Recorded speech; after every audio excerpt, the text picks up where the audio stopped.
a este punto y otros. Y retomamos el hilo. Marco Cortés, gracias por tomar la comunicación y hablar de la impugnación y de todo lo demás. Bienvenido al programa de nuevo. Nuevamente, Carmen, qué gusto saludarte. Buenos días a ti y a todo el auditorio. Antes, solo si me permites, quiero mencionar que está claro que continúa el circo Morena y Teatro con esto de las encuestas. Es una tomada de pelo más que van a consultar a la gente respecto a una reforma del Poder Judicial. Es claro que lo único que buscan es validar la decisión que ya tienen tomada de controlar al Poder Judicial. Vamos a pasar de tener un fiscal carnal a tener jueces carnales, muy peligroso, muy lamentable. Va a ser como la consulta que se hizo para cancelar el aeropuerto de Texcoco. Primero, lo que debería de hacer la presidenta electa, en el caso que se confirmara su triunfo, lo primero tendría que hacer es profesionalizar los ministerios públicos, porque finalmente muchos de los delincuentes salen porque los ministerios públicos no integran de forma adecuada las averiguaciones, los expedientes con las pruebas que se tienen. Y lo segundo es hacer un análisis de derecho comparado con otros países para ver dónde funciona mejor el modelo del Poder Judicial. Debería de escuchar a las barras de abogados, especialistas, universidades y que el Parlamento abierto que han dicho, pues realmente sea un Parlamento abierto donde se escuche, donde realmente se tomen en cuenta las propuestas para poder mejorar y no lo que claramente creemos que quieren hacer, que es controlar el Poder Judicial. Porque así es como fue planteado en su momento el llamado Plan C y que ahora quieren meter de manera rápida, apenas iniciada la próxima legislatura. Pues sin duda un tema que hemos abordado esta mañana y ahora lo refieres tú, que es de las encuestas. Serán encuestadoras. Yo hasta el momento no sé cuáles serán las preguntas, no sé si ya se ha dado a conocer el contenido de las preguntas. ¿Tú tienes noticia?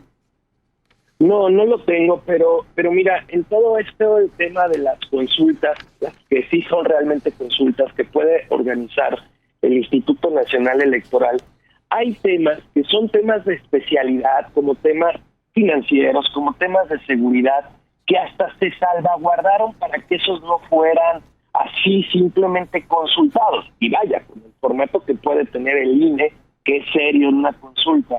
Francamente, lo que está haciendo Morena y el gobierno es puro circo, es puro teatro. Lo único que quieren justificar, según sus encuestas, es ese intento de controlar, de someter a el Poder Judicial.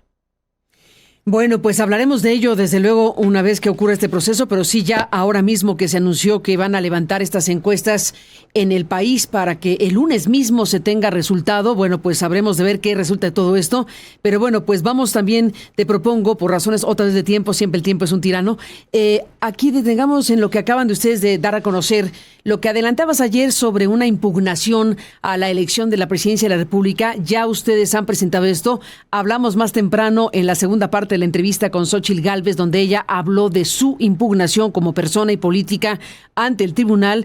Ella explicó que no tiene intención de que se anule la elección, de que se invalide la elección, pero habla de lo que ella está pues pretendiendo que el tribunal sancione. Respecto al Partido Acción Nacional, ¿van solitos o van con la alianza? O cuéntanos esta parte, ¿cómo va esta impugnación? A ver, primero decirte que hemos presentado el juicio de inconformidad y un juicio de inconformidad solo puede pedir la nulidad de la elección. Cuando presentas un juicio de inconformidad no puedes pedir otra cosa. Digo, es muy clara la ley. Y lo que nosotros estamos... Pero entonces Xóchitl pretende no la nulidad, sino algún tipo de sanción al presidente. No conozco exactamente la figura de la impugnación que presenta Xóchitl, pero cuando tú presentas un recurso de juicio de inconformidad, que eso es lo que presentó Acción Nacional, no hay otra cosa que pedir que no sea la nulidad. Desconozco qué figura, a lo mejor está presentando algún tipo de queja, no sé, desconozco qué figura es la que presenta nuestra candidata, porque ella más lo que pretende es que se sancione al presidente de la República por su intromisión. Uh-huh. Y nuestra posición como partido político es que no podemos dejar pasar una elección que fue de Estado, donde nunca hubo un piso parejo, donde se consintió la intervención del crimen organizado, donde usaron todo el aparato y bueno, donde de forma grave y sistemática el presidente de la República estuvo violando los principios de imparcialidad, neutralidad y equidad que protege nuestra Constitución. Y por ello es que nosotros impugnamos la elección, lo que significaría que se anulara, porque no podemos validar una elección de Estado. Ahora, me han preguntado, a ver, Marco, oye, detente aquí, a ver, detente un segundo, antes de entrar al detalle de la impugnación misma, aquí déjame detener un segundo. A ver, aquí en la discusión sobre cuál es la postura, ustedes dicen, bueno, impugnamos para que se anule, dado que ahora nos cuentas qué materia prima le ponen al tribunal para que analice. Pero aquí el tema es, pues ya reconocieron al final de cuentas la derrota cuando se da por sentado. Xóchitl Gálvez la felicita, hay una circunstancia contigo, ya la platicamos ayer con ella y contigo por separado platicamos esa circunstancia de felicitar a Claudia Sheinbaum o reconocerle, pero al final ustedes reconocen la noche misma de la elección el resultado pues abrumador de un 2-1. Ahí, en ese punto, más allá de lo que ahora me vas a contar, ¿se puede realmente impugnar una elección con propósitos de invalidarla con un resultado de este calibre, de este tamaño? Te pregunto. Porque no hay otra figura que establezca la ley. Lo que tienen en su materia los magistrados es si la elección fue válida o no. Uh-huh. Hay otro tipo de impugnación, que es la impugnación de casillas en específico para poder revertir el resultado. A ver, con el margen que tenemos, eso simplemente es imposible. Por ello lo que nosotros estamos señalando, porque el que calla otorga, y aunque pierdas la elección, yo te explicaba el otro día, querida Carmen, si tú vas a una pelea de box, sabes que va a haber golpes, pero arriba del cinturón, no patadas, no batazos. Entonces, cuando violentan la legislación, cuando hay violaciones a la Constitución, simplemente no puedes tú decir, bueno, me ganaste, aunque haya sido a la mala. Lo que nosotros estamos dejando claro es que el PAN no valida una elección de Estado. Y somos claros y somos honestos, vemos muy difícil que el Tribunal Electoral vaya a declarar una nulidad por esta violación de los principios de imparcialidad y neutralidad y equidad en la contienda, pues por la gran diferencia que hay. Pero esa gran diferencia, Carmen, no es para que nosotros dejemos de señalar que fue una elección de Estado inequitativa, donde nunca hubo piso parejo, y la forma de señalar esto, acreditarlo y que quede constancia, es presentando una impugnación a la elección presidencial. Con la idea de que no va a prosperar la invalidación. Pues mira, somos claros que si el tribunal no se atrevió a cancelar las conferencias mañaneras, a pesar de que era reincidente la intervención, pues la expectativa francamente es muy poca, pero nuestro deber, querida Carmen, es hacerlo, porque el que calla otorga y nosotros no podemos callar, porque callar sería validar una elección de Estado. Bueno, hablando de resoluciones del tribunal, apenas el tribunal anunció que la sala especializada que pues el presidente de la República cometió violencia política de género contra Xóchitl Gálvez. Esto lo dio a conocer ayer después de las elecciones. ¿Qué me dices? Pues que el presidente violentó la ley en todo momento. Violencia política, uso del Estado, uso de los programas sociales, uso del micrófono, uso de la estructura de todo el gobierno federal, incluidos los siervos de la nación. El presidente violentó la Constitución y la ley electoral, y hecho, él era en la realidad pues el coordinador vocero de la campaña de Claudia Sheinbaum. Bueno, alguien me mandó un mensaje que decía que tú habrías cometido violencia política de género con la situación que se dio la noche del 2 de junio. No, bueno, yo, como te decía ayer, querida Carmen, una cosa es hablar con asertividad con claridad y firmeza, y otra muy distinta, pero muy distinta es levantar la voz, cosa que tampoco ocurrió. Otra muy distinta es faltar al respeto. No, yo creo que las cosas, y la gente es lo que quiere, que se le hable claro, que se le hable con la verdad y no de forma, no de otra manera. Y creo que el tema era el resultado de la elección y nuestra posición respecto al resultado de la elección de una coalición. El tema claramente ameritaba que, como lo habíamos acordado, primero nos reuniéramos, definiéramos una posición y saliéramos de forma conjunta. Bueno, ayer hablamos de este tema contigo y en otro momento con Xóchitl Gálvez, y es un asunto que está ahí. Pero déjame regresar al contenido de lo que ustedes están planteando al tribunal. Más allá de que hay lejanas posibilidades de que el tribunal anule la elección, o lejanísimas o nulas, hay que decirlo, está el contenido Yo dejaría, mi querida Carmen, en lejanísimas, porque nulas, en el momento que hay una impugnación, la tienen que revisar y tienen que sentar. A ver, ellos van a poner un precedente.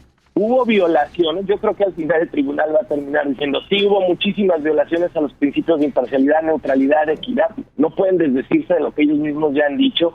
No hubo cancha pareja, pero la diferencia es tanta que no da para no fue determinante para anular la elección presidencial. Seguramente eso van a decir, pero es nuestro deber, otra vez. El que calla otorga. Y no impugnar es otorgar. Y por eso debemos de impugnar una elección de Estado completamente ilegal, donde nunca hubo piso parejo. ¿Tipo lo que ocurrió con Vicente Fox en su momento? No, hombre, no. Bueno, el tribunal en aquel entonces sí dejó constancia de que algo hizo Fox mal, no suficientemente grave para anular nada, pero quedó registrado en la resolución. No, lo de Fox fue juego de niños. No.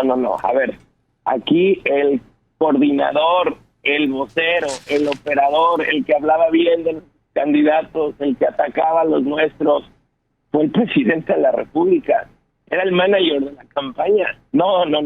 De hecho, es cuando dices, ¿cómo se extraña al López Obrador cuando estaba en la oposición y exigía que el gobierno no se metiera y que el presidente no hablara y que le dijo, cállate, chachalaca, y que hasta provocó que se perdiera seguramente? No, el presidente de verdad no metió la mano, estaba todo el cuerpo metido en la campaña. Bueno, pues está esto. No sé si déjame aprovechar un momento. Claro lo que Proceso publicó es que me llamó la atención bastante que el magistrado, no sé si lo leíste, pero Proceso en su número que está circulando de junio tiene un artículo, tiene una colaboración de Felipe de la Mata Pizaña. Okay. Entonces, Felipe de la Mata Pizaña, que es magistrado del tribunal, escribe algo que se llama un texto que se titula ¿Puede anularse la elección presidencial? Y pues en la lectura del primer párrafo dice lo siguiente: de acuerdo con la Constitución y con la ley, sí es posible hipotéticamente declarar la nulidad de una elección presidencial, como ocurre con cualquier otra elección a un cargo de elección popular. La Sala Superior del Tribunal Electoral del Poder Judicial de la Federación es la única competente para hacer esta declaración si llegaran a cumplirse un conjunto muy robusto, verdaderamente extraordinario, de condiciones y de requisitos constitucionales y legales para ese efecto. Respecto de la histórica elección, escribe el magistrado, respecto de la histórica elección presidencial del 2 de junio de 2024, no es posible adelantar o siquiera pronosticar que llegue a darse un acto jurídico tan complejo como es la nulidad. Sin embargo, vale la pena recordar a la ciudadanía las reglas aplicables. Porque esto es así, veamos cuál es el procedimiento. Y bueno, al final hace toda una revisión del tema y deja ahí, pues, hipotéticamente abierta la posibilidad, pero tendría que ser un conjunto muy robusto, verdaderamente extraordinario, de condiciones y de requisitos constitucionales y legales para ese efecto. ¿Qué es lo que el Partido Acción Nacional le lleva al tribunal? Bueno, primero expresarle todos mis saludos al magistrado Felipe de la Mata. Ha habido muchas de sus resoluciones en las que coincidimos, otras evidentemente no, y claro que es un magistrado muy capaz, muy competente. Pues lo que llevamos son el conjunto de pruebas de todas las sanciones a las que fue objeto el propio presidente. Estamos hablando de la constancia de 55 sentencias de la misma sala superior, donde se acreditó que el presidente vulneró los principios constitucionales, o sea, principios constitucionales de imparcialidad, donde incurrió en infracciones electorales, generando una elección presidencial sin condiciones de igualdad, que eso es lo que vela la Constitución. Eso, entre otros, el despilfarro de recursos públicos, y esto remontado desde las precampañas. Tú recordarás, Carmen, era absurdo, era ver miles y miles de barras y de espectaculares de las corcholatas, y luego cuando se les preguntó en la línea, bueno, ¿y quién pompó? ¿Quién pagó? Decían ellos, la gente se organizó. A ver, la verdad es que un cinismo total y las violaciones constantes al proceso también, porque como sabes, en este proceso fueron 2.210 candidaturas que presentaron renuncias. Hubo 15.929 sustituciones de funcionarios del INE, 15.929. Se imposibilitó la instalación de 227 casillas previo a la jornada electoral. Todo esto afectando a una gran cantidad de ciudadanos. Y aquí explica la intervención consentida o pactada, al menos no combatida, del crimen organizado en el proceso electoral. ¿Cuántos candidatos asesinados? ¿Cuántas personas asesinadas durante el proceso electoral? Todo esto, claro, que demuestra que no hubo una contienda justa, equitativa, imparcial, con piso parejo, en donde hubo una clara y confirmada intervención del presidente de la República que vulnera los principios constitucionales de imparcialidad, neutralidad y equidad. Bueno, pues veremos qué resuelve el tribunal. ¿Sabes si el PRI y si el PRD, ya está en fase final, el PRD, van a hacer algo parecido, van a hacer algo conjuntamente o no, o solo van el PAN en este recurso? Cuéntame eso, por favor.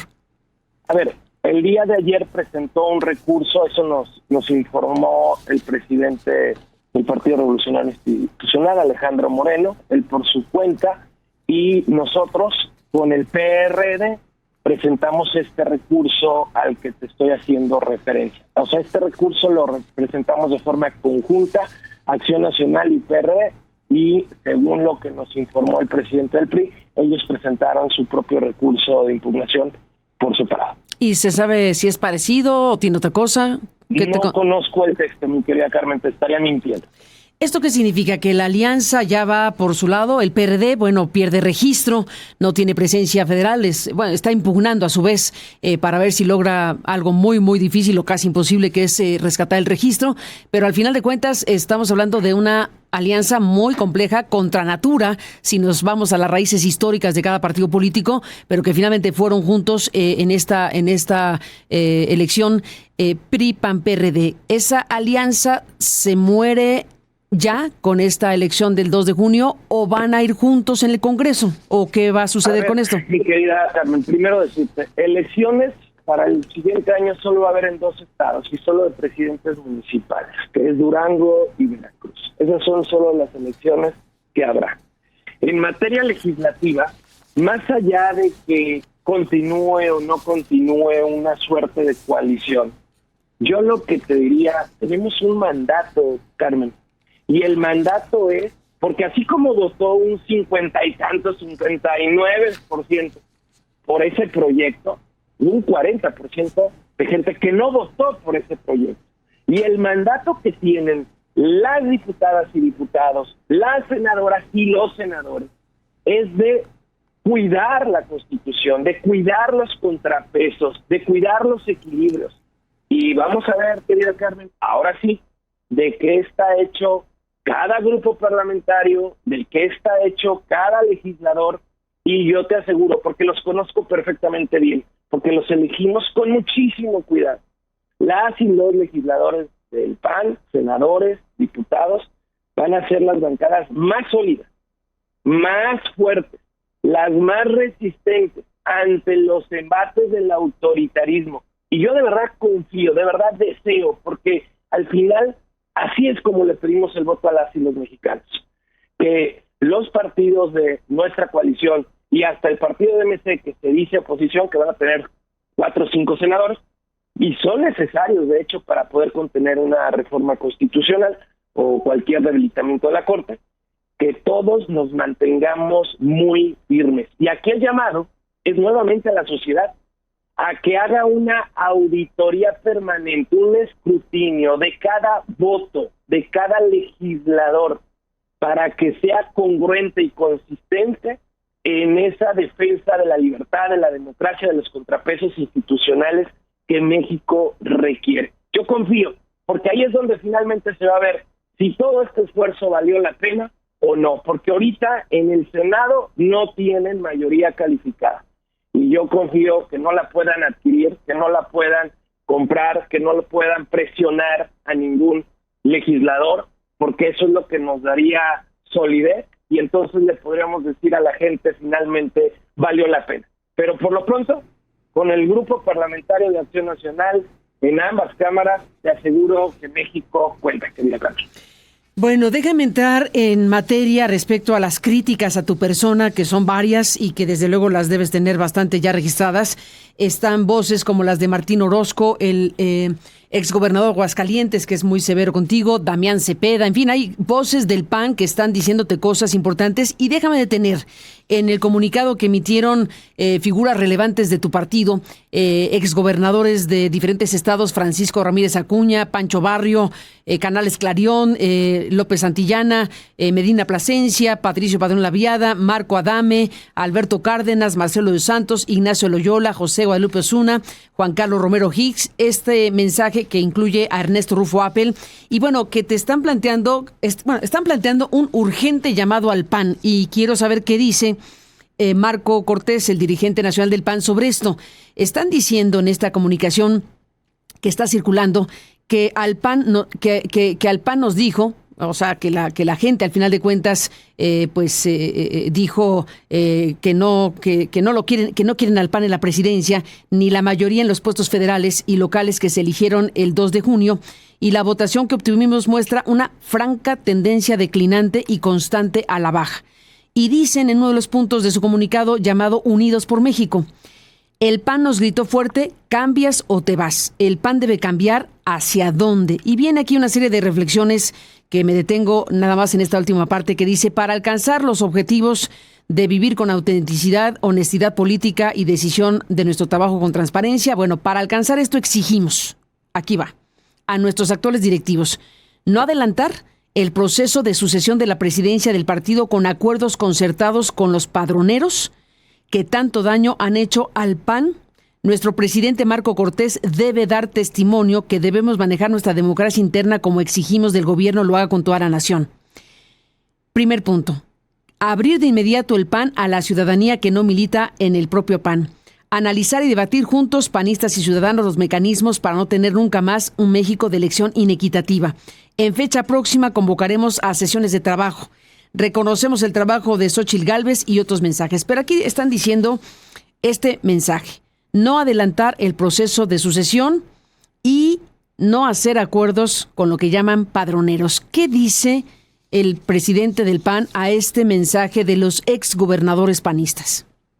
El primero que lo comparto. La verdad es que con los exgobernadores panistas de este grupo en particular hay una enorme comunicación. De hecho, Nacho Loyola, que está en este grupo, es parte de la directiva del CEN del PAN, o sea, es parte integrante activa. Varios de ellos están en el Consejo Nacional y son parte integrante de las decisiones que hemos venido tomando de forma conjunta. O sea, comparto, para empezar, el diagnóstico. Y te voy a dar... Déjame, perdón, porque estás diciendo que compartes. Perdón que no dije una frase y quiero saber si también compartes esta frase, que es el primer punto. En nuestra patria, el domingo 2 de junio, hablamos con nuestro voto en las urnas. El mensaje de nuestro pueblo es contundente y claro. 1. Quiere a Claudia Sheinbaum en la presidencia de la República para continuar con el proyecto político de Andrés Manuel López Obrador. ¿Suscribes tal cual la frase? Yo lo que creo es que hubo mucha gente que fue a votar convencida, hubo muchos otros que fueron a votar presionados y hubo muchos otros que no votaron, pero que el crimen se encargó de que votaran. ¿Pero suscribes la frase o no? Yo suscribo parcialmente la frase, porque, a ver, reconozcamos que una mayoría sí quiere que las cosas sigan como van, lamentablemente, pero hay también una enorme cantidad de mexicanos que no quieren eso, y hay que ir entonces al análisis de cómo votaron estas gentes. Muchos sí convencidos, lo reconozco, pero ¿cuántos presionados, cuántos acarreados, cuántos comprados, cuántos amedrentados? Y también, ¿cuántas casillas ni siquiera votaron? Fueron urnas llenadas por los grupos delictivos. Esto ocurrió, Carmen, y ocurrió en muchos lugares del país. Y reconozco que hubo, sí, gente con mucha convicción que fue a votar por ellos, pero otros que su voto no fue de esa manera. Pero mira, quiero darte parte de la información que sí me hace coincidir. Te voy a remontar al año 2000 rápidamente. En el año 2000 el PAN logró 42.52%. 42.52%, con centavos. Luego, Calderón gana solamente ya con 35.89. O sea, una caída de 7 puntos. Y acuérdate que ganamos por décimas, ni siquiera un punto, décimas. Luego, siendo gobierno, perdemos y logramos nomás 25 puntos porcentuales con Josefina en el 2012. O sea, ve la bajada, 42, 35, 25. Ricardo Anaya, 2018, saca 17 puntos, me refiero solo PAN, y ahora Xóchitl Gálvez saca 16 puntos. Me refiero solo PAN, sin coalición. Porque si pones la coalición de ahora que conformamos fue mucho más competitiva que la coalición del 2018, por muchas razones. Pero aquí estoy poniendo solo el voto del PAN. Pasamos de 42 a 35 a 25%, a 17 en el 18 y a 16 en el 24. Es claro que algo se tiene que hacer. En los senadores pasó lo mismo. En el 2018 sacamos 17% y ahora sacamos otra vez 17%, porque sí hubo una diferencia entre la boleta de senadores, presidente de la República y diputados. ¿Qué quiere decir esto, Carmen? Que sí o sí tenemos que replantear muchas cosas, desde la más simple. Si tenemos que seguir llamando partido a nuestro partido, o si solo lo llamamos Acción Nacional, o si lo llamamos Acción Social con México, o si lo replanteamos, porque los partidos políticos, pero a ver, no solo aquí en el país, sino en todos lados. Bueno, en el mundo, si quieres, hay una crisis importante, pero aquí detente aquí Marco. A ver, aquí Marco, dame un segundo aquí. Déjame aquí un segundo, para no desviar a esta parte, porque a ver, aquí tú dices, hay cosas que que deben ser resueltas como esta, pero a ver, hay quien dice, este resultado es catastrófico para el PAN y para el PRD, ni se diga, y para el PRI, y es un resultado catastrófico para la oposición, y esta oposición tiene que hacer la autocrítica y lo que aquí se está planteando, en este caso por parte de Exornos. Hay una sola acotación, Carmen, nada más para poderlo continuar el diálogo. Mira, sí es catastrófico, pero para el país. ¿Por qué es catastrófico para el país? Porque Morena hoy tiene mayoría calificada en la Cámara de Diputados. Te pongo datos. Pero dame un segundo, antes de ir a esto de la mayoría, que es muy importante, dame un segundito y vamos incluso al tema de la sobrerepresentación, que es un asunto importantísimo. Pero aquí, a ver, voces del PAN están diciendo esto es catastrófico y con un resultado así, el presidente nacional del PAN no tendría otra opción más que irse, renunciar al PAN. Y este es un llamado muy directo hacia tu persona. ¿Cuál es tu respuesta? Pues mira, ahora sí que toma lo de quien viene, ¿no? Si te fijas, de panistas, de Max Cortázar, de panistas. Pero son los mismos que no han estado conmigo desde el inicio, querida Carmen. Pero a ver, más allá de quien lo dice, más allá de lo que lo dice en otras ocasiones, bueno, con resultados así, suele ser que en las democracias los dirigentes dicen, me fue fatal y yo no puedo seguir siendo dirigente de este partido. Ese es el tema. Sí, ese es el tema. Yo lo que te diría es que vamos a tener 22 senadores confirmados de los 23 que tuvimos en el 2018, ¿eh? O sea, la diferencia, pues, ¿cuál tanta es? Vamos a tener 70 diputados de los 70 y tantos que tuvimos en el 2018. Conclusión, no está en tus planes renunciar. No, conclusión, está en mis planes cumplir hasta el final, porque acuérdate quién se baja del barco cuando las cosas no están bien. No, aquí uno aguanta, en las buenas, en las malas, y todas las embestidas. Yo estoy preparado para esto y más, mi querida Carmen. Yo me forjé en Acción Nacional siempre yendo contracorriente, siempre enfrentando autoritarismos hasta dentro de mi partido en el periodo calderonista. Y por ello entonces no me extraña, para nada me extraña que los malquerientes, que los cuento con las manos, pues obviamente pues aprovechan este momento y cada oportunidad, pero pues ni siquiera se les dio en campaña, algunos ni siquiera pudieron venir al país. O sea, la verdad, mi querida Carmen, yo tengo la tranquilidad de haber ¿A quién te refieres de que no pudo venir al país? ¿A quién te refieres? ¿A quién te refieres cuando dices que no pudieron venir al país? Pues a Calderón, por ejemplo, no pudo venir al país. ¿Es tu adversario en el PAN? A ver, querida Carmen, acuérdate que yo competí contra Luisa María Calderón y acuérdate que inflaron el padrón de forma espantosa. Yo te puedo dar datos puntuales. Esto fue en el 2011. Votaban los beneficiarios de los programas lancheros que les daban motores. El padrón de Michoacán en ese entonces era como de 90,000. Gente que ni sabía que estaba en el PAN. No, a ver, mi Carmen, mira, pero eso no es el punto. El punto importante es, ¿por qué hay tanta efervescencia, mi querida? Pero sí es el punto, a ver, sí es el punto respecto a qué va a ser la dirigencia, porque los exgobernadores te dicen que no adelantes el proceso de sucesión. ¿Por qué hay tanta efervescencia? Exactamente por eso, por el momento de sucesión. Y claro que no lo voy a adelantar, obviamente no lo voy a adelantar, pero tampoco lo voy a atrasar. El proceso de sucesión va a ser más o menos cuando debe ser. ¿Cuándo es esto? Yo fui electo en la primera semana de octubre del 2021. Entonces yo debo terminar en octubre del 2024. Y así está programado. Ya tenemos convocatoria para la Comisión Permanente la siguiente semana, para que esta a su vez convoque al Consejo Nacional, en el cual ya se tendrá que conformar una comisión especial. Es la única comisión que es exprofeso para que esa comisión, ya no es la dirigencia nacional, esa comisión que tiene mandato del Consejo sea la que convoque al proceso de renovación de la dirigencia del partido. Es esa comisión, ya no es la dirigencia, la que pone fecha, tiempo y los requisitos en base obviamente a los estatutos del partido, ¿no? Si estamos hablando de Estado de Derecho, pues hay que cuidar también el Estado de Derecho partidista. Entonces, eso es lo que sigue. Y mi querida Carmen, es normal, hay tanta efervescencia porque se trata de la competencia por el poder. Hay quienes lo entienden el poder por el poder, hay quienes lo entendemos el poder servir, el poder trabajar. ¿Tienes algo que decirle? ¿Tienes algo que decirle a Martín Orozco, el exgobernador de Aguascalientes, y a Damián Cepeda, que ha sido también crítico de la situación? Pues que lo han sido siempre, ¿no? Pues que ya lo superen. Miren, el problema de Martín... ¿Que ya lo superen? No, es fuerte la frase, a ver, están en plena efervescencia.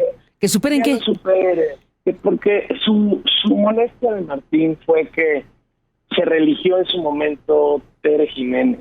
No quería por ningún motivo que se religiera. No tienes idea qué sesión tan fuerte se tuvo una vez en la Comisión Permanente, donde la llegó a señalar de todo. A Tere Jiménez, hoy gobernadora, entonces quería reelegirse de alcalde. Y obviamente el CEN apoyó que pudiera reelegirse de alcalde, no la obstruyó, no la impusimos, ella ganó su elección interna, pero no la obstruyó, la dejamos competir, al igual como ocurrió ahora con la gubernatura.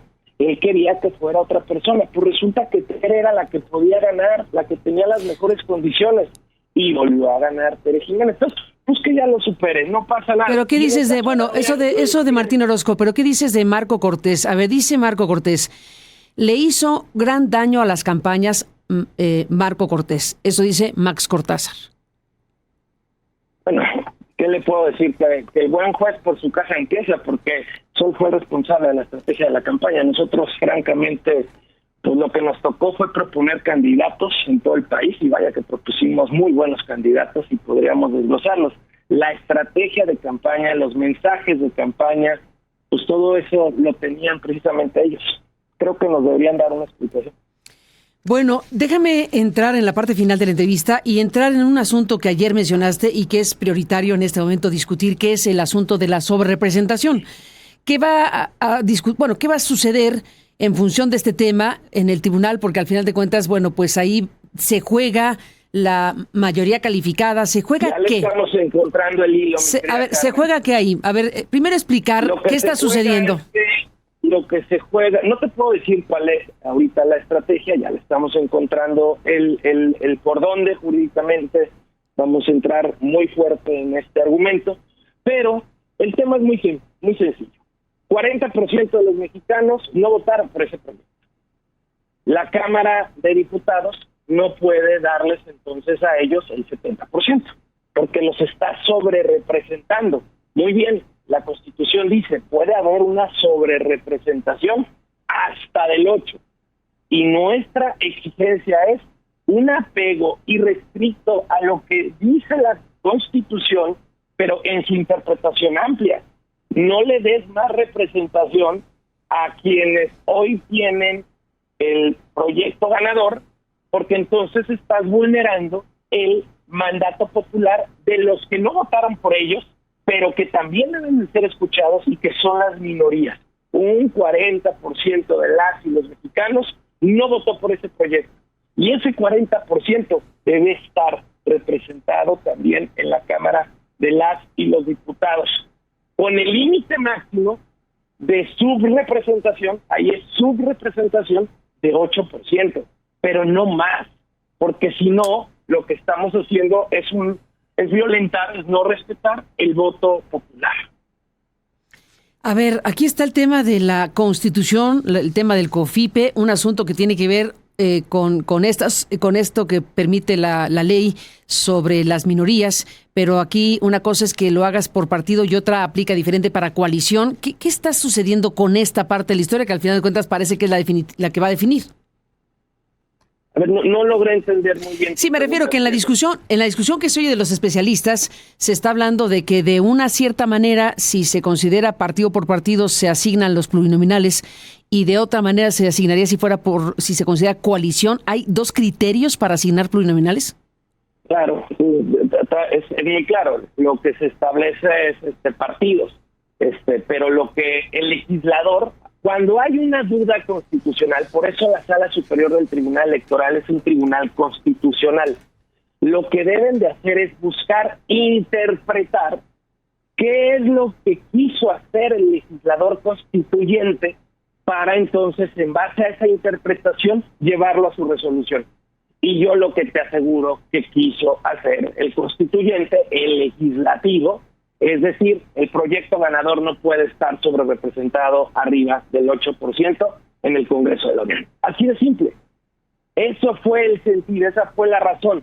Ya que si no se puso en partido, en coalición o en la figura electoral que en su momento corresponda, bueno, no se puso eso, pero sí se puso que no puede haber una sobrerepresentación arriba del 8%. Bueno, pues esto lo va a resolver entonces el tribunal. ¿Y cuántos recursos hay en el tribunal que tú sepas? A ver, ese es un buen tema, querida Carmen. Todavía ninguno, porque aquí sobre este tema en particular, el momento procesal legal para hacerlo es hasta que el Instituto Nacional Electoral presenta las listas, las asignaciones de representación proporcional. No sé si me está explicando. O sea, el INE tiene que asignar a más tardar los diputados de representación proporcional el 23 de agosto. Fíjate nada más hasta cuándo nos estamos yendo. Hasta el 23 de agosto el INE tiene para asignar las representaciones, las diputaciones de representación proporcional. Y entonces, para impugnar solo vamos a tener en realidad 2 días. Ya vamos a tener que estar impugnando a más tardar el 25 de agosto. Y el tribunal va a tener para resolver una semana. Por eso es tan importante. Como ya cantamos, como ya dijimos que vamos a impugnar, pues ya estamos preparando el recurso y te aseguro también que con responsabilidad los magistrados ya van a estar estudiando a fondo pues las diferentes variables en el mismo, porque materialmente, legalmente, pues sí, solo van a tener una semana para estudiar y resolver este tema, pero que ahorita, ya sabido que viene, seguramente lo están estudiando. Bueno, pues todo esto lo seguiremos viendo y te agradezco que estés aquí para hablar de ello. Gracias, Marco Cortés, presidente nacional del PAN, por tu presencia el día de hoy. No, gracias a ti, Carmen, siempre por el espacio y la oportunidad de poder conversar con la gente que nos escucha.